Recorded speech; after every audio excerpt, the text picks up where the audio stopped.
Hi, my name is Derek Owen. I'm the CEO and founder of ScoreStream.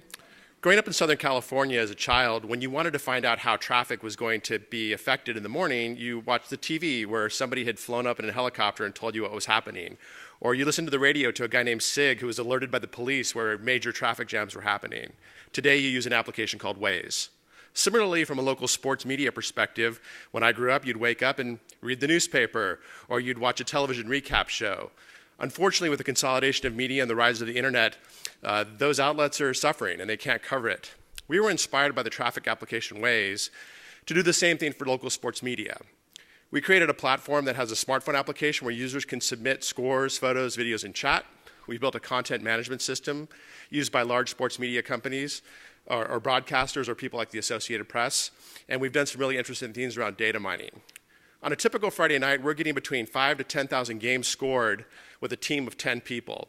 And all of this data comes in. We're looking at geospatial information. We're looking at machine learning models to determine if a score is correct.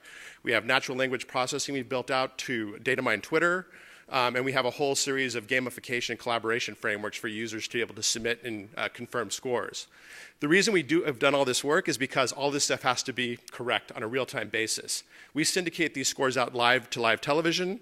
We send it via API to people like Snapchat, where 15-year-old kids can make filters of the score of a football game that's exactly right at the exact same time. We have a number of great investors, including Intel. We also have Sinclair Broadcasting, the Associated Press, iHeart, Verizon Wireless. This last month, we were granted a patent, a pretty broad patent around the use of crowdsourcing for sports media.